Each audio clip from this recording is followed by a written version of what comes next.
if you say Bhagavad Gita, I will say bye-bye, you know. So, because this was only a few days ago that we studied this, correct?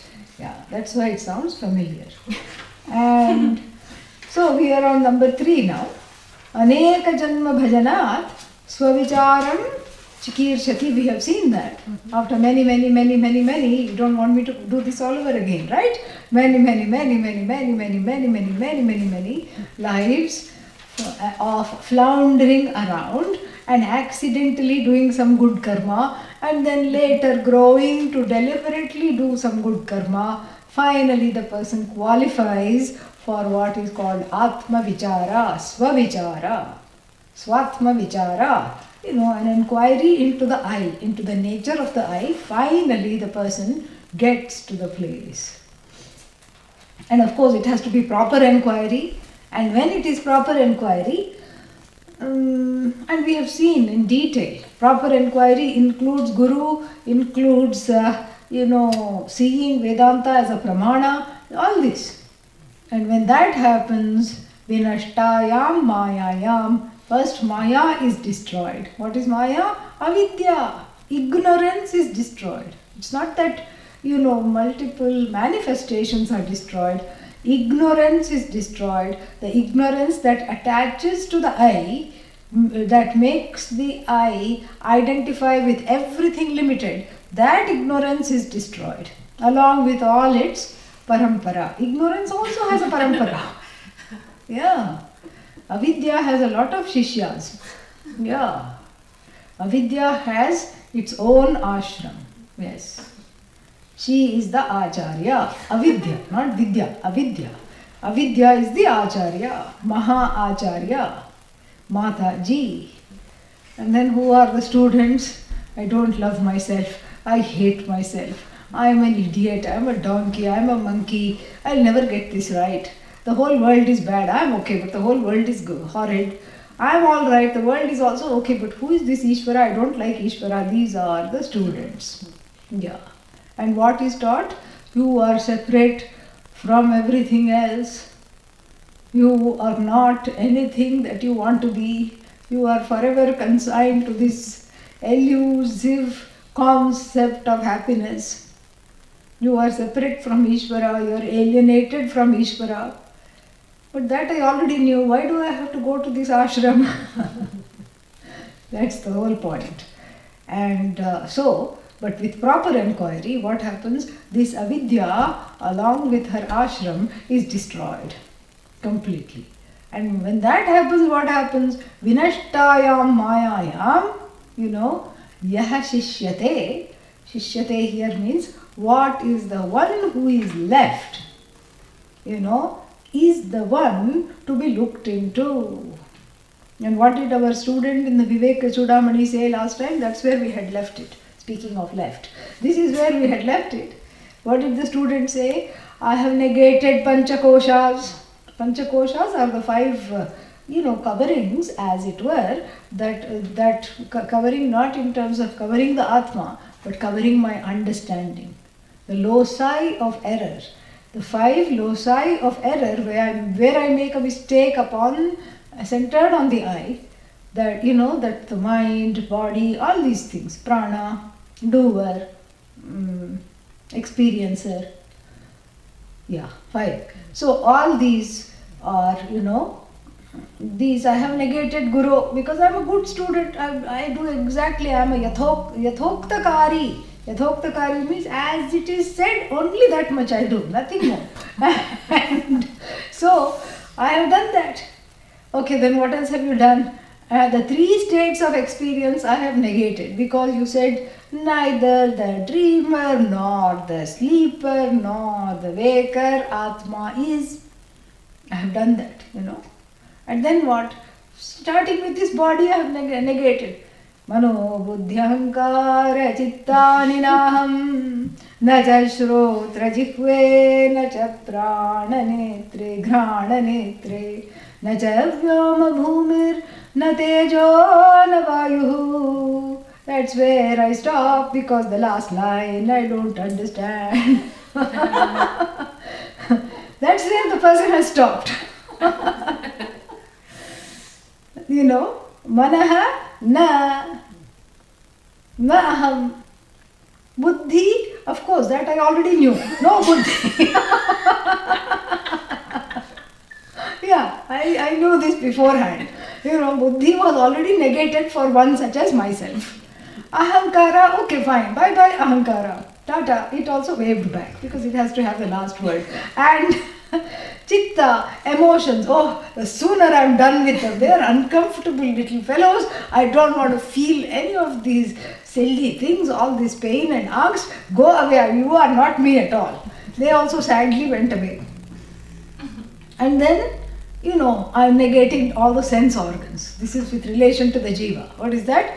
I am not the eyes. Well, that's a little difficult. I'll be one of the things that go bump in the night. But, okay, manageable. I'm not the eyes. I'm not the ears. I'm not the sense of smell. I'm not the sense of touch. Now, this is the hardest. I'm not the taste. Well, that's very difficult, especially with mango barfi sitting next to me. All right, for the sake of argument, let us do that. That also is gone. Then what? All these five senses and the body and all were crafted from certain elements, correct? What are those? Five elements. The answer is already given. Five elements. I am not the Bhumi, I am not the Vyoma, I am not anything. Then what am I? If I am not Vyoma, I must be in coma. That's what, that is all it is, because, nothing is left. And so the student panics and the student says, Guru, I have negated just like you told me to. But then nothing is left after negation. After negation, what is left is a big zero. At least before coming to you, I thought I was limited. Now you have taken away the limitations, and then I'm nothing here. I don't even star in my own life. I'm just absent. I am zero. Why? Because that last line, what is the last line? Chidananda Rupaha Shivoham Shivoham. I am in the form of Chit, not Chittam. Chittam is, that emotional baby. Yeah. Inner child is Chittam here, emotive faculty. But here, Chit is not Chittam. Chit means that sentient being, that consciousness which pervades all bodies. The I-ness that is there in all bodies, all minds, all senses, everywhere, manifest as everything. That is what I am. Shivoham, Shivoham. Or Shivaham, Shivaham. That also you can say, no problem. And Shivaham means I am the most auspicious thing. Auspicious because the presence, my presence, blesses everything to become evident. Because without that sentience, nothing becomes evident. And who makes me evident? I make myself evident. I'm self-evident. Everything is evident to me. So this evidence is a blessing. This self-evident consciousness is a blessing. So if we forget the chorus, because the chorus only comes once, yeah. And you keep saying, Naham, Naham, Naham, I'm not, I'm not, I'm not, I'm not, I'm not. And then what happens? You just quickly need a paper bag. That's how in the Viveka Chudamani, what is not written, we have to supply. Is that the teacher always had a healthy supply of paper bags. So when the student came to this kind of a thing, immediately some carbon monoxide, you breathe into the paper bag 3-4 times, and the carbon monoxide calms the panic down, and the student is available for Shravanam again. So, here the idea is not to negate oneself, and also it's ridiculous. How can you negate yourself? Yes, I can negate. I can manage anything. Don't worry, I can negate. What do you want me to negate? You, because you are annoying right now. Negate yourself. No problem. Negate it. Done. Done. But you're still there. Because who is the negator? Is the negator existent or not? Yes. So if the negator is existent and the negator is negating the one who is to be negated, the one who can never be negated, how can that happen? You cannot. Asanne vasabhavati asad brahmeti veda chet. Anybody who says there is no Sat, there is no Chit, there is no Ananda, there is no Brahman, as good, it's a rank form of self-denial. And so, a lot of people don't come to Vedanta for this particular reason, really. They say that, oh, it's all about just, the wholeness, and what about me? I'm gone. I just have to just wallow in this swimmy feeling of this primordial, this is their words, not mine, primordial Satchidananda, Satchidananda, and then I am completely gone. I'm out of the running, I'm out of the picture, woe is me. At least before the Guru came along and the Vedanta came along, I had something, I had an identity. I had a social security number. Yes, I was insecure, but still I had an identity card, I had an identity number. And this is what the whole thing is. And now even that is denied, and now you are saying you don't even exist because all there is Satchidananda. What happened to me? This is not negating Maya. This means being under the spell of Maya, one is just doing lip service to negating avidya. So here, vinashtayam, mayayam means in the wake of the knowledge, that ekatmata that is gained, when I know that everything that is here is connected to me, nay, it is non-separate from me, then what happens? When the ignorance is destroyed and all this manifest duality is accounted for properly. You're not trying to dismiss the duality. You're not trying to continue to be panicked because of the duality. You have integrated the duality to just see it as many and varied expressions of oneself. And that self alone remains, nothing else remains. So therefore, that is why we say Vedanta is not a book. The book is not going to do this. The book is not going to be able to do this selective negation, and the selective negation is a one-sided negation. Neti, neti, neti, it's one-sided. The body, I am not, I am not the body, correct. Body is non-separate from I. Body depends on I, but I is not the body. Mind depends on I, but I is not the mind. Senses depend on I is not the senses. In order to be everything, and transcend everything also, that I, that self here, is formless, nameless truth, which can take on, as it were, any form, any name, without being any one thing. That is what has to be understood. Body is Atma. Of course, Atma is not the body. Mind is Atma. What else is the mind? Atma is not the mind. If you didn't understand, never mind. And, senses are Atma. Atma is not the senses. This is where people get flummoxed.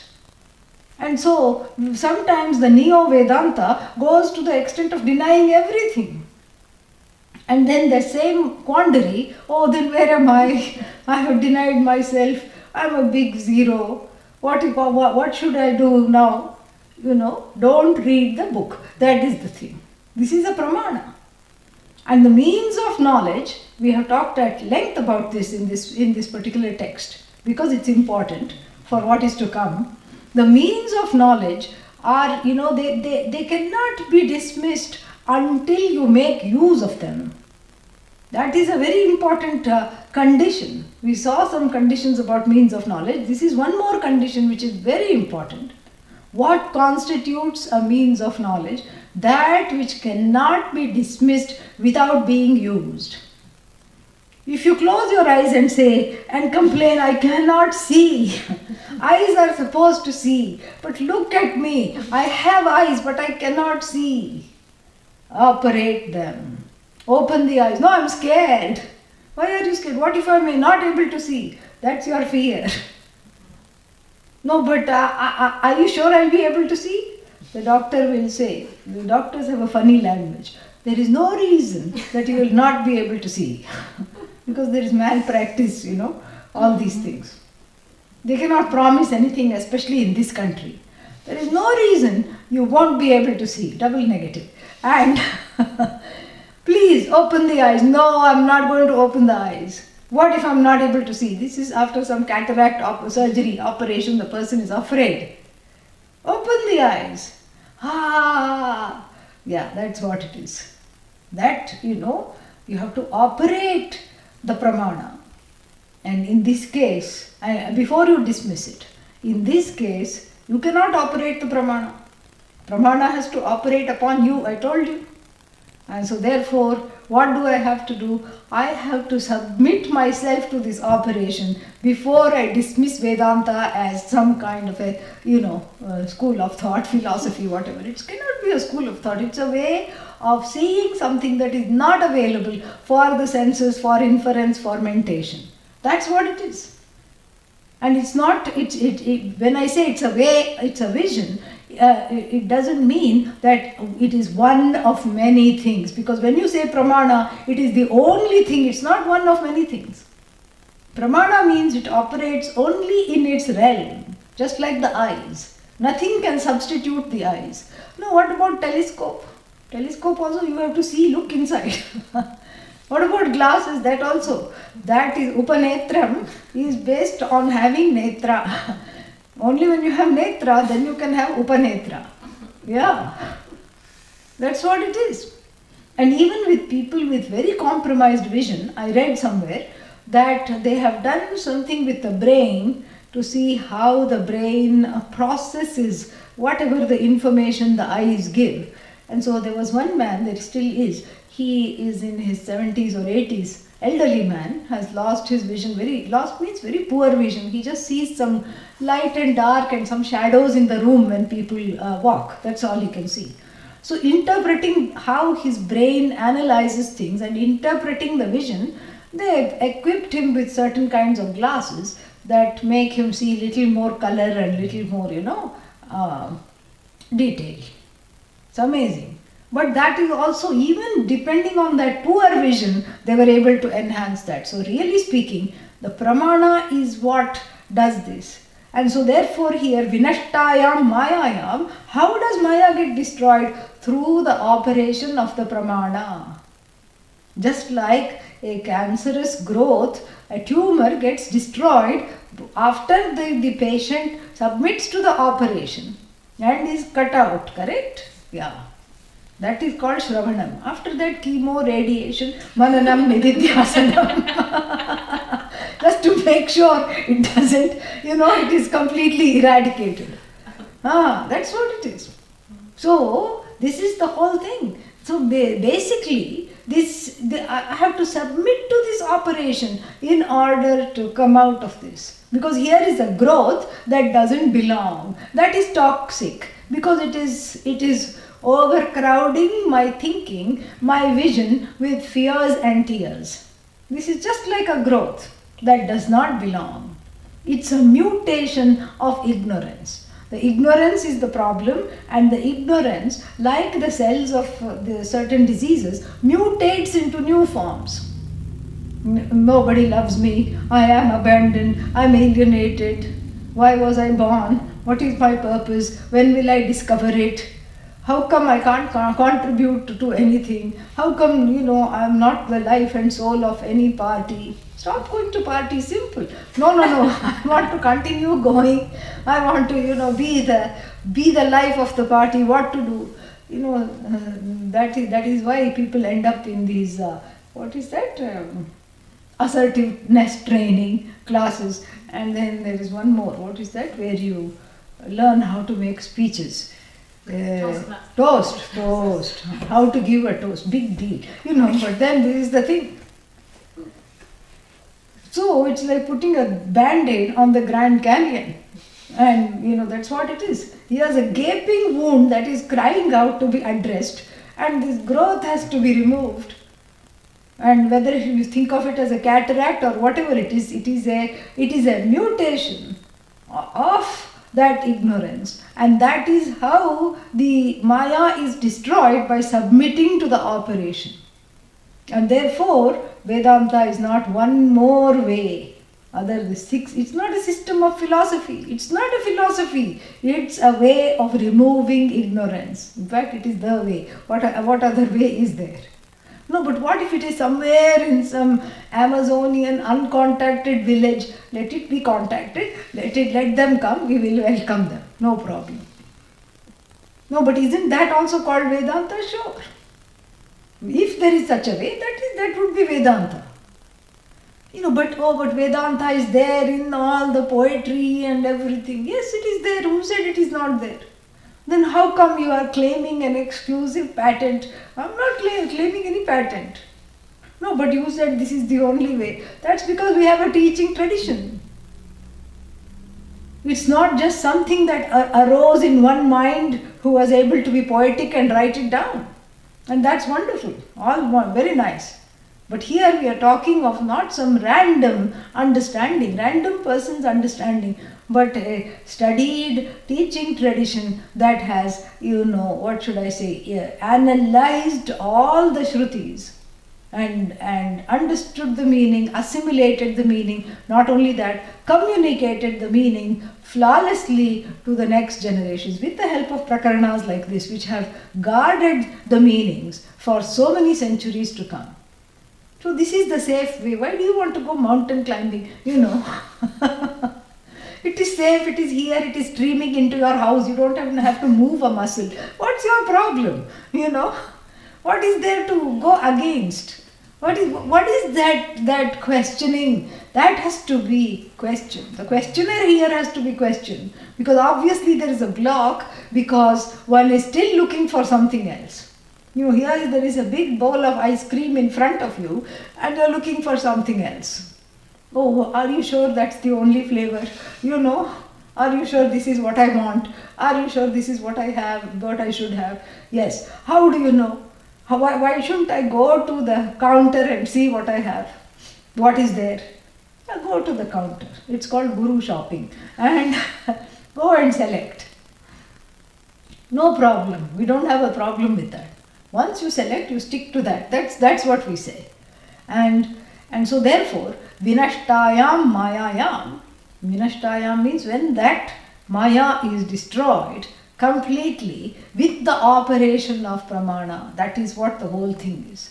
The operation of pramana is connected to the destruction of maya, here meaning avidya. So therefore it is not a book to read, Vedanta. It's not a system of philosophy. It's not something for idle chit-chat or academic chit-chat. It is a vision that's going to transform you. That's what it is. A vision that's not optional, a vision without which one is continuing to flounder. That is how it has to be seen. And then when the people who are blessed to be able to see this, they are, they have the gift of letting go of ignorance. And this is what the whole thing is. So, vinashtayam mayayam shishyate swayam. And that swayam, swayam means oneself. And that oneself here is the topic of our enquiry. Who is this self? And then let us see who is this self. The next one gives that in the next verse, fourth one, gives a definition of bondage. Advayanandarupasya sadvayatvancha dukkhita bandhav prokta swarupena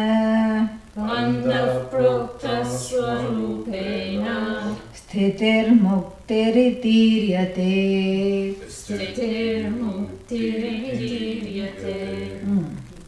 So, who is this Swayam? This Swayam, that is the last word of the last verse, is described as Advayananda Rupaha. This Swayam, this self. Which self? The one that is left over after the operation of the pramana. When everything has been negated except the negator, Oh, why did they leave at negating the negator? Because the negator cannot be negated. Simple. And the negator is not an object of negation. The negator is a subject that is there, that is timeless and is not time bound. And this negator who is left after negating everything and after the operation of the pramana, what is that negator's nature? The nature of this Swayam described in the last verse is what? Advayananda Rupaha. The Swarupa is Advaya. Advaya. Oh, non-dual. Oh, that means it's just me? That's right. Will I not be lonely? No. Take out the L. You will be only. That's all. No lonely. What lonely? No, but only me. Isn't that a lonely me? What if I want company? Because by that time, after Maya, is done with you, and after this pramana is done with you, it will take away the loneliness also. Promise? Promise. Oh, okay, now I will listen. Good. So that means I will be Advaya. Yes. And then what's the other one? No, Advaya. That I can't even pronounce. That's why I asked you to pronounce. What is the next word? What? Ananda. Yo, the jaws are aching. I don't see the meaning of this word. Somebody said it's bliss with a capital B. Bliss. Huh? That's the definition there? Yeah, a lot of, little b. Big B, little b. Yeah, let it be, okay? Yeah, so that's all you can say. Let it be. So, what is this bliss? This is a very difficult understanding, difficult translation. And Ananda here means limitlessness, because that is what one wants. One wants not the object of happiness, but happiness itself. That's what one wants. And if you ask anybody how long you want to be happy, then what will they say? For 5 minutes, at least for 5 minutes. Okay, then after that, 1 more minute, 1 more minute, 1 more minute, 1 more minute. How long? Forever. Why are you buying this house? Because I want it to be in my family forever. Why are you saving this money? Because I want to have a fund forever. Why are you taking up this job? Because it's a permanent job. That's a joke. Yeah, it's a permanent job. What about your body? Well, let's not talk about that. But the rest of the things, I want it to be permanent. Body, I don't know. But hairstyle, there is one hairstyle called permanent. Perm for short. Yeah, that means permanent. It's the most impermanent thing. But this is what the whole thing is.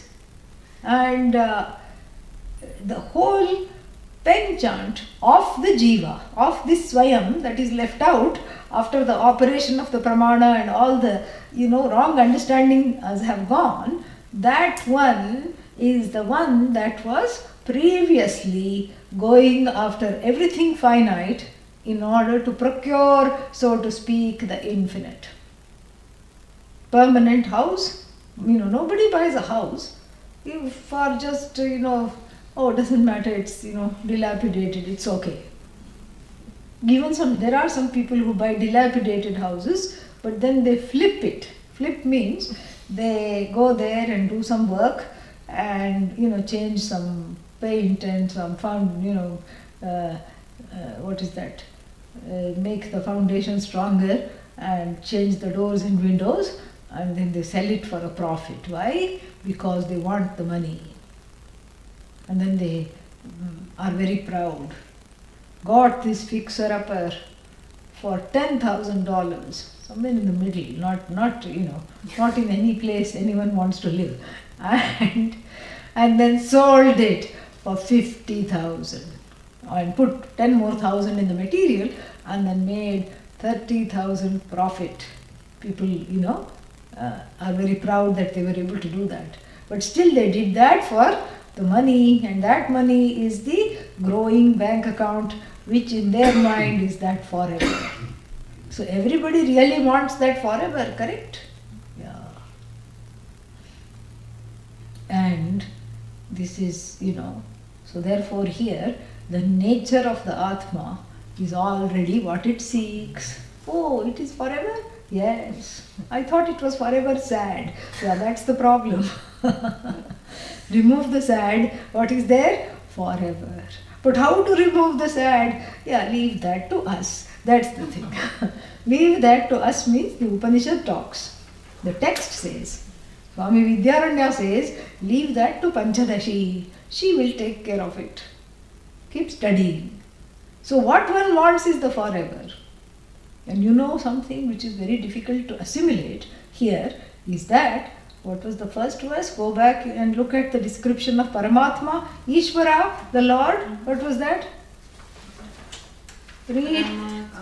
And then here, Advaya Nandarupa, same words used for Swayam, same words Advaya and Ananda used for the Lord.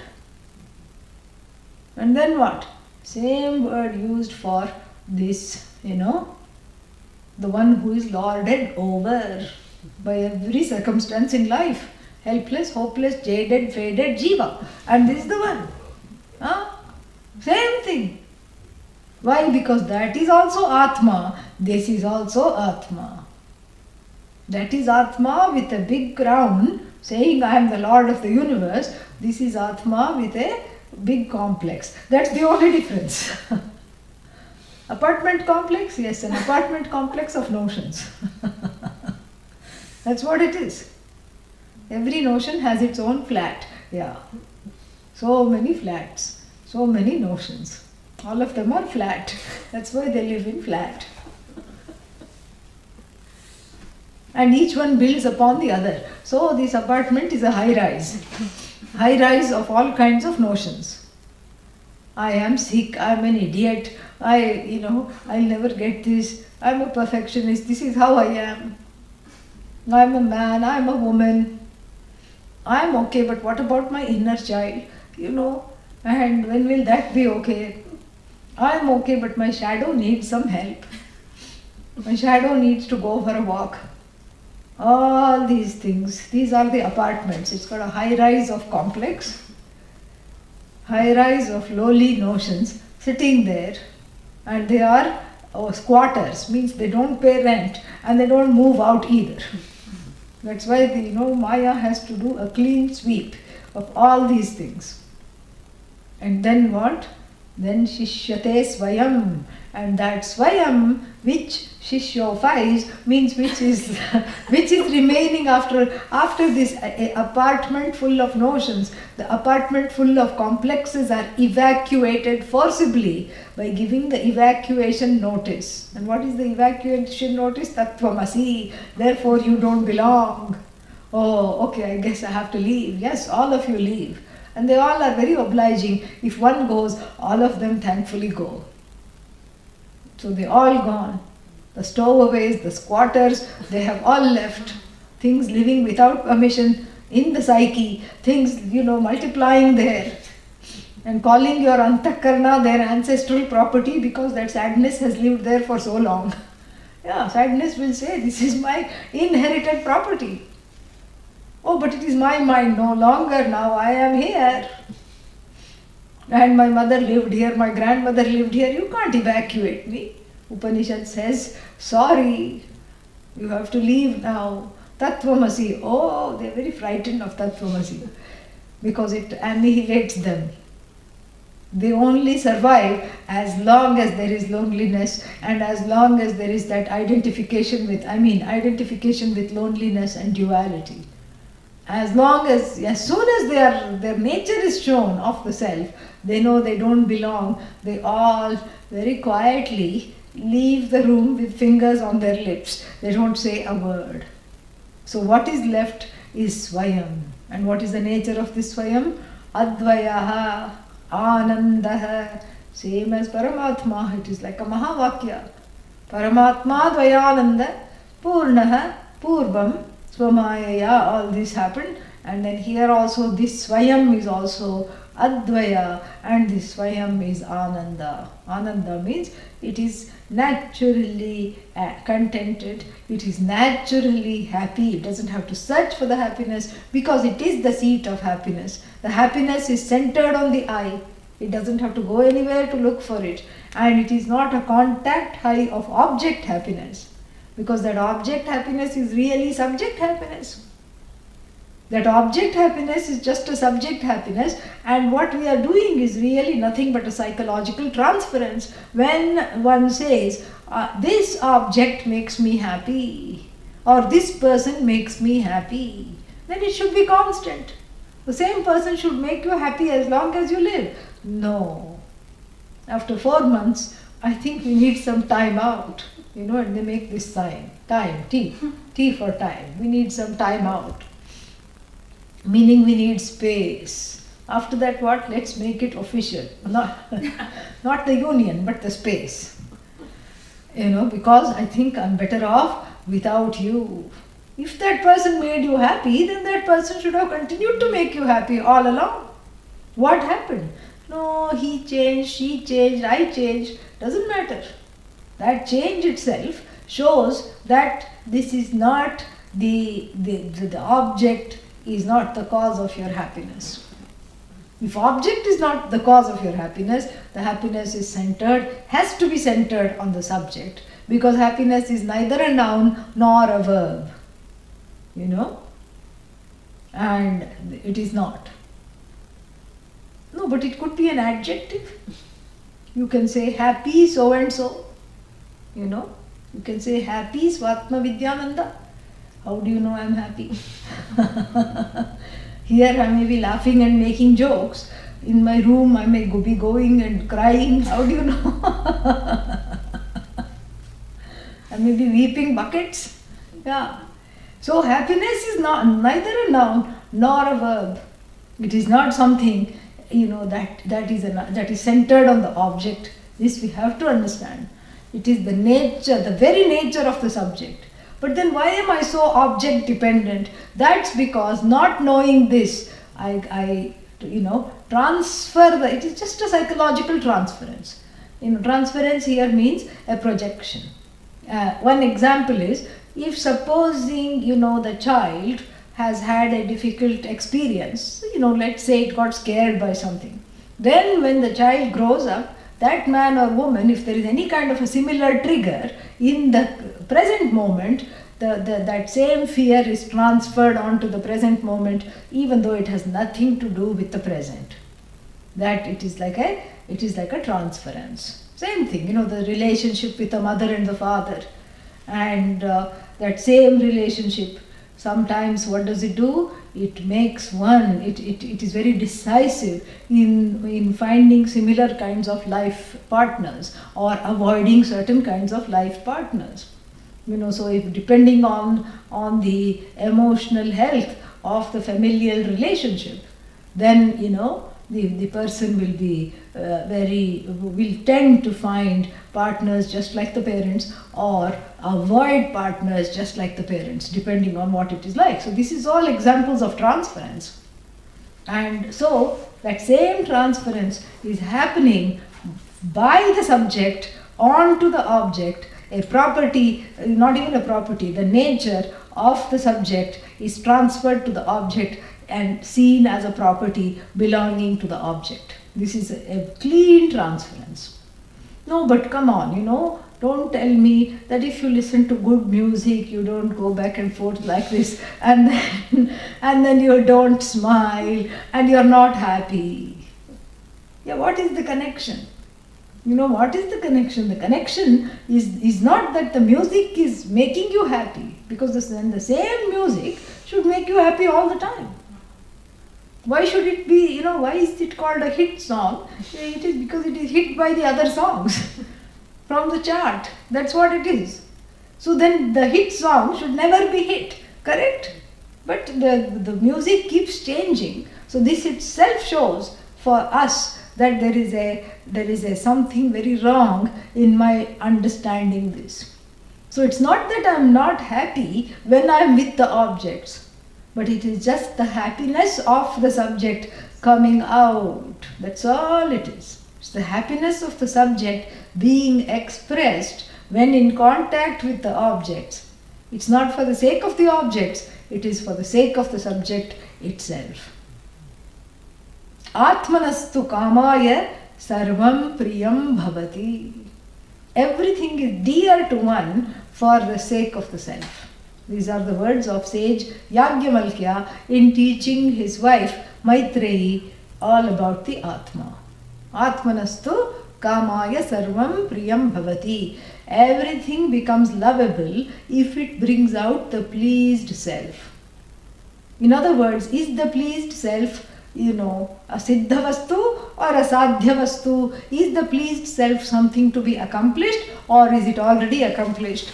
It is already accomplished. If it is siddha vastu, then what happens? Then my relationship to the world is based on all the things and objects that bring out the pleased self, are called ragas. All the things and objects that do not bring out the pleased self are called dveshas. In other words, one is searching like a mad person certain objects that will keep bringing out the pleased self, because one is alienated from that pleased self. That's what the whole thing is. Asti bhati priyam. Something asti is, and then because it is knowable, bhati, and it is lovable. Oh, don't tell me the in-law is lovable. Keeping them away is lovable. You see, outlaw, in-law, all these elements are lovable. Why? Because they are kept away. Their absence is lovable. Who said that they have to be lovable directly? Indirectly they are lovable. If they are not there, in-law, outlaw, creepy crawlies, disease, old age, wrinkles, death, all these things are lovable when they are not there. Shad vikaras, the sixfold modifications, all that is except for birth, many happy returns. So, other than birth, all these other, modifications, best kept away. And when they are kept away, I say, aha, I have beaten disease. Oh, I think I feel feverish. I have beaten death. And, the next moment the person is gone. Lord Yama has the last laugh. That is the irony of the universe. The moment this fellow says, I have beaten death, lifted out of this body suit, gone. These things happen so many times. And there was one person who, had some kind of cancer, and the doctor had said, okay, no possibility at all. And he went to Pujya Swamiji, and Pujya Swamiji prayed with him and did a lot of yajnas, everything. Miraculously, cancer gone, and he was all right. Very, everybody was very happy, very dynamic person. And then, not even 6 months later, he was a politician, going in a car, and that got a headlong accident, died on the spot. So Lord Yama, he says, okay, have a break. Okay, you want some time? Okay, I'll go to Starbucks and have some coffee. Yeah, of course, I'm seeing Yama, everyone, I'm imagining, everyone in Starbucks will run away. He has the whole place to himself, enjoys some coffee, and then comes back. That's all it is. So really speaking, I have, beaten this, I have done that. All these, asti bhati priyam. Yeah. That, everything exists, and, things exist, things come to light, and then things are lovable. And in fact, there is no things, there is only one thing. One thing asti, and everything, asti after this thing, meaning dependent upon this I, advaya, all the dvaita exists, leaning on advaya. Dvaita has no shame, really. Who are you? I am leaning on advaya. Yeah, it's cannot even stand on its 2 feet because it doesn't have 2 feet. It's constantly clutching Advaya because it's a projection. And then what? The Dvaita doesn't have a leg to stand on. And then what? Asti Bhati. Bhati means what is the source of Bhati? Swayam, Atma alone. Svaeva, that oneself alone, because you are there, everything exists. You exist. Tameva bhantam anubhati sarvam. You bhati and everything anubhati. Grammatically wrong, but doesn't matter. You shine, everything shines after. What do you mean shines after? Shines after means you are the one giving it light. Your awareness is bringing everything to light. You are conscious without another consciousness powering you. You are a conscious being. You are consciousness itself, and all other things, become aware to you. They make themselves known because you are known, so they are dependent upon you. Asti bhati priyam, same thing. Priyam for whom? For you. Apriyam, if it is there, for you. So that is what it is. This is universal. Everybody wants to be asti, asti, asti, everything. Even the mosquito wants to live. That's why don't try CPR. And the mosquito also wants to live. So what if it is Zika? Zika doesn't say I am Zika. Zika just says I am one more mosquito. Once in your system, I just don't go. That's all. I am Ananta, limitless. That's all it's saying. It just wants to live. That's why when you catch it, it runs. Then that's why it bites in the areas where there is no light, somewhere on the feet, on the underside of the arm, because it knows that you're looking like a hawk, and then it will become chutney under your hand.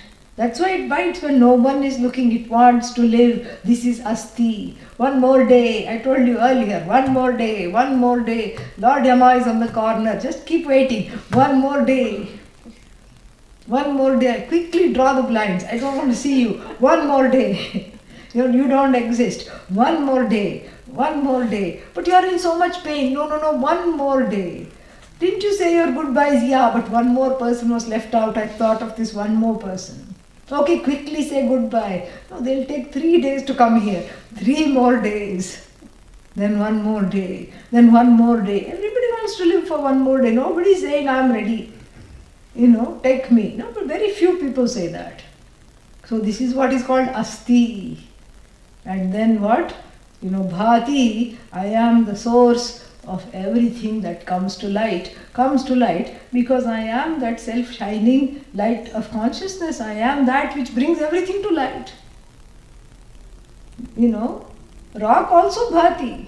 Oh, but then how come only I bhati? Rock doesn't bhati. Rock doesn't have subtle body. Sukshma sharira is not there. The rock therefore cannot say, I rock. It cannot say that because it doesn't have that. Consciousness sleeps in a rock, complains in a human being. That's the only difference. That's the only difference. Dances in a tree. That's all it does. It's that same consciousness. Asti bhati, and then what? Priyam. Priyam means it is the source of all love.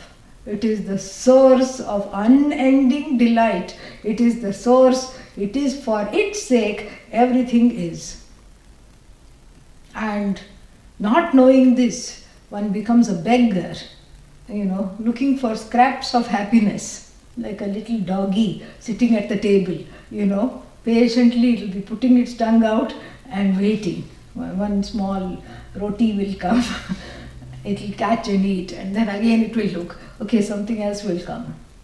Because it has been trained not to climb on the table. Yeah, this is very important. Just like the sorrow has trained the person not to go for Vedanta. So one wants to have some accidental scraps of happiness rather than own up the truth that I am the source. I am that unending source. I have a place at the table because that is my rightful place. I don't take the place. And like a little begging dog, I am sitting there waiting for some elusive scraps to just come, feeling like a beggar within. And composing sad songs. Darshan kab doge? When are you going to give darshan? And that's why it's called sad sang. Sad sang. Yeah, a sad one sang. You know. Very sad. That makes me sad. This is the condition. And so he says that he purposely uses the same words used in verse number 1. And he could have done this later also. I'll show you where some other time when we come to that place. But he does it right now because he knows otherwise we'll forget how the first verse started. Paramatma Dvayananda, where was that? 15th chapter Bhagavad Gita. That's what we are going to say. How do we know that? Because we've said that before. So therefore, he is right now immediately saying that this aparoksha Atma, the Atma that is never remote, that is never removed, that can never be hidden, its nature is the same as Ishvara. That same Ishvara that created this whole world, don't forget, that created the universe, entered into this casing called the Jiva. And therefore, the DNA of Ishvara is the same as the DNA of Jiva. Same. There also Paramatma, Advaya, and then Ananda. Here also, this Swayam, this Jiva, Advaya and Ananda. This is now delineating what is this Jiva. Okay, that sounds very good. Yeah, come on, quickly. But, I was waiting for that. But then how come I am sad? That's what the Panchadashikara also wonders. Look, he also wonders the same thing. And he says, Advayananda Rupasya, for this one, this Atma, Swatma, which is endowed with Advaya, which is endowed with Ananda, which is Advaya in nature, which is all happiness, which is of the nature of happiness, then what? Sadvayatvam. For such a natured person, what is dukkha? Dukkhita. Feminine form of dukkha. Dukkhita, dukkhaness. So dukkhatvam, So dukkhatvam means tvam dukkhi. So dukkhatvam means that sorrow and sadness. When you say sadness, it is called dukkhita. So where did this sadness come from? This sadness came from sadvayatvam. Dvaitena sahavartate. I continue to be one with duality. Identify with it, wake up with it, sleep with it, eat with it. In fact, I am married to duality. That is what I am married to. Ayyo, poor thing. And that is how, because this is the question people ask, how come Paramatma became Atma? How come, Paramatma became Jivatma? Paramatma did not become Jivatma. But then why is Jiva sad? Jivatma is sad, but Paramatma is Ananda.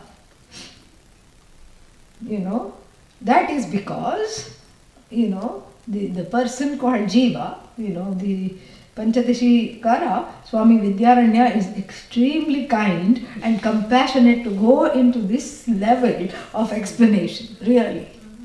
Because this is not even needed and this is really way beyond the call of duty, but this is what he excels in. Panchadashi excels in this Jiva Ishvara relationship very beautifully, very nicely talks about it. And so here also we see this very brilliant definition. Here many things are being accomplished. Bandha is being defined, which is very important, and bandha is seen as the main impediment between Jiva and Ishvara. And that bandha is ignorance, and that bandha is what? Bondage. And what is this bondage? The bondage is the dogged refusal to give up duality. That's what it is. Bondage is sorrow. What is sorrow centered on? Sorrow is centered on duality. Advaya is Ananda, Dukkhita is Sadvaya. Simple. Basic logic. And the beauty of this verse is that, oh, I'm looking at the wrong one. Okay. Advayananda Rupasya Sadvayatvam Cha Dukkhita. So for the one who is already Advaya, if you keep going towards Sadvaya, if you keep, living with duality and get married to duality, what will happen? What will be the child of this unhappy union between you, Satyam, duality, Mithya, or the sorrow? Yes. That is the offspring, that springs out of a impossible union between Satyam and Mithya. You are Sat, you are Asti Bhati Priyam, everything else Asti because you Asti, everything Bhati because you Bhati, and everything Anubhati, you Bhati, everything is Priyam because you are Priyam. You are the source of that Priyam. And not understanding this, you are dependent on the objects which are dependent on you. Therefore, it is like, many people falling off the precipice and holding on to each other. Each one is falling off, Yeah, that's what it is. And the Vedanta story that is said is that this drowning man prayed, "Oh Lord, please send me some help." And then he saw one, it was the flood. He was drowning in the flood. And then he saw something come. A black log. Quickly caught it. To his shock, it also caught hold of him. It was a baby bear that had the same prayer. "Oh Lord, send me my own human being." Who was saving who here? Baby bears we should never catch hold of. That means the mother is right there. She is the next log that comes along. That's all it is. Yeah. So, baby bear, no matter how cute, if you see it, run away. It's scarier than the mother, because that means the mother is not far away. Nothing worse than a mother bear's anger. And so, therefore, here also, this is anyonya ashraya. This is mutual codependency. It's a very dysfunctional relationship. I am depending on, think about it, I am depending on objects that ultimately depend on me. Oh, why am I depending on them? Because I think I'll be happy. Why are they depending upon me? That's their nature. They don't have anything. It's like I am projecting a movie, I'm projecting some kind of a light show, and then what? I'm projecting a beam of light, that goes from this room to the next, a powerful beam of light, and then I use that as a conveyance belt, the beam of light, to catch hold of it and go to the next room. Sky, what is it called? Zip line. What is that called?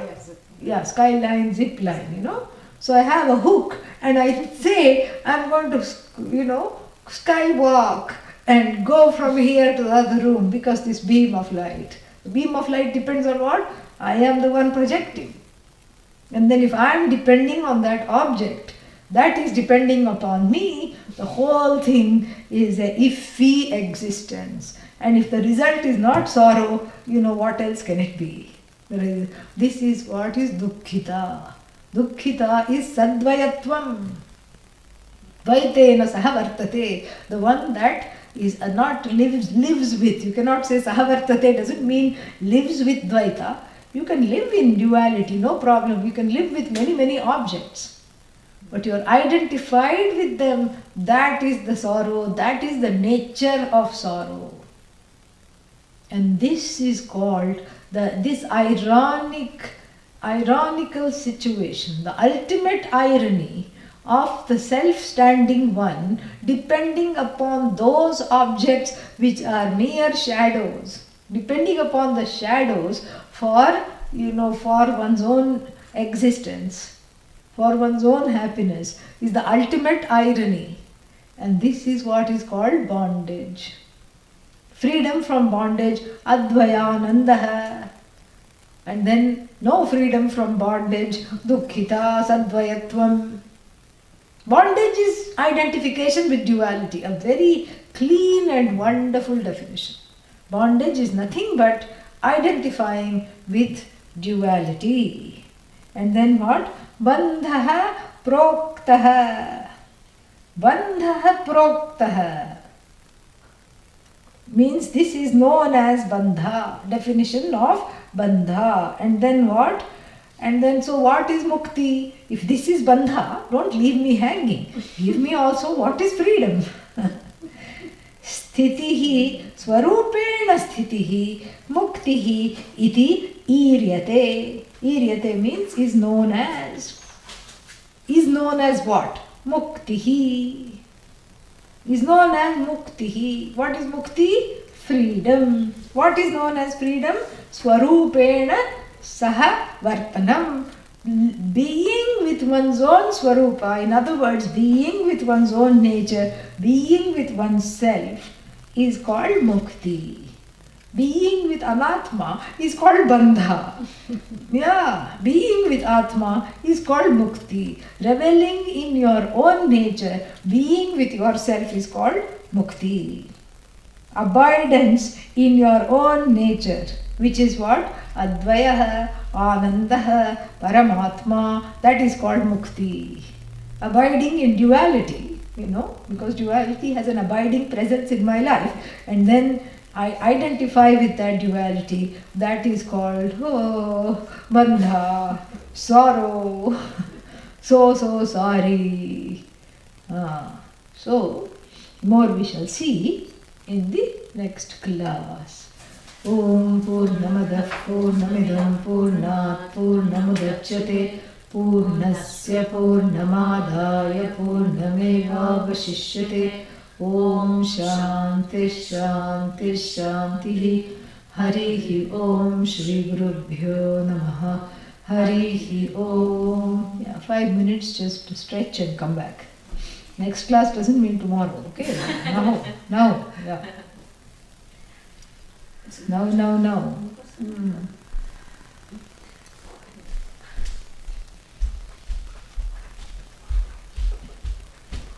That is like changing majors for one's liking, like changing teachers. No, major is an object, yeah. This is different. Sheath is not obstruction. Sheath is kosha. It is an as though place. Sheath, kosha means place where you can commit a mistake on the self. Like you can think the self to be as good as the body. Yeah. That's the thing.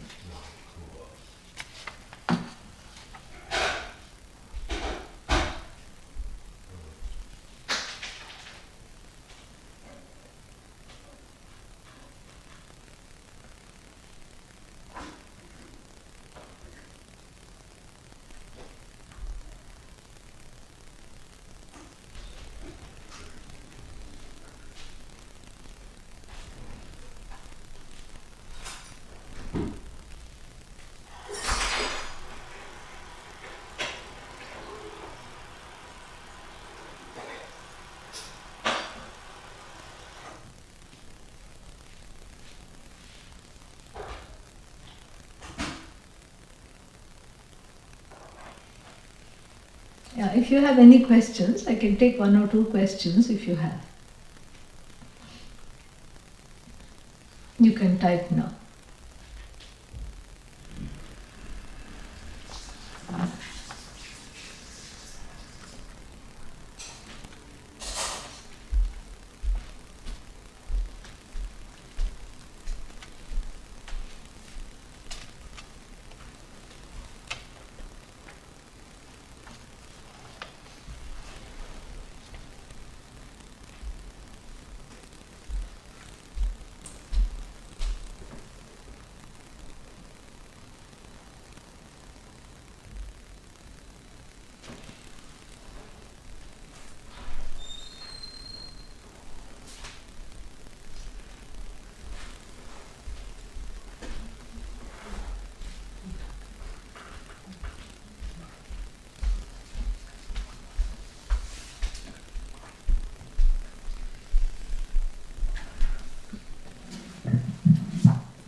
Is Sakshi counted as one of the means of knowledge?